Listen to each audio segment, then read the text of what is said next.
Hello and welcome back to the Juicy and Crispy Cooking channel. Today I'm going to be making my go-to dish whenever the wife is out of the house, the mighty Sloppy Joe. Mostly known as a kid favorite, but this version might not be so kid-friendly, as it got beer. That's right, a dark rich beer that combined with beef, bacon and cheese will make this into an umami bomb, and it makes this the ultimate Sloppy Joe. We'll start with chopping some onions and garlic. Nothing fancy here, just some rough dices. And the bacon goes the same way. Now heat up a pan.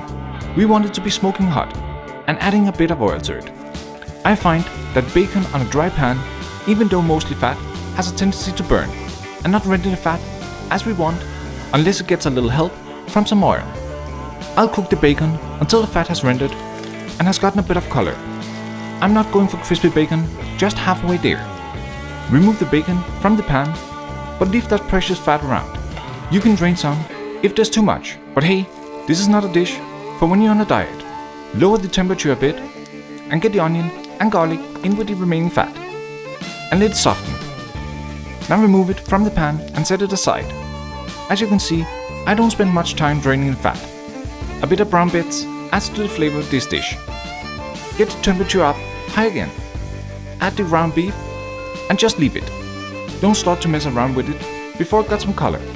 Stirring around too much at this point will lower the temperature of the pan and will end up boiling the meat instead of searing it.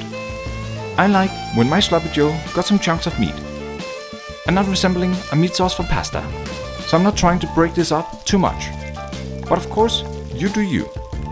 Once the beef has some color, you can add back in the bacon and onion and let it come together. Make a small clear spot for the tomato paste.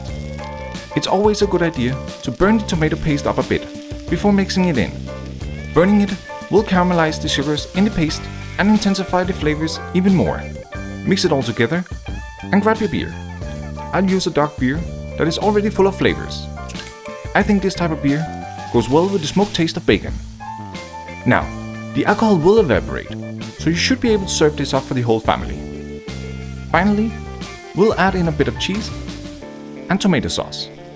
I'm using cheddar cheese and a tomato sauce with some chunks of tomato. Let it simmer until you get the consistency that you like. The sauce is almost there, so toast some buns on a pan. I'm using a brioche bun for this. And let's plate it up. Very simple. Bun on a plate, a scoop of meat sauce, some more cheese and top it with the bun. This Joe is just perfect. But you maybe need to eat this with a knife and a fork. But please enjoy. Thank you for watching. I'll see you next time.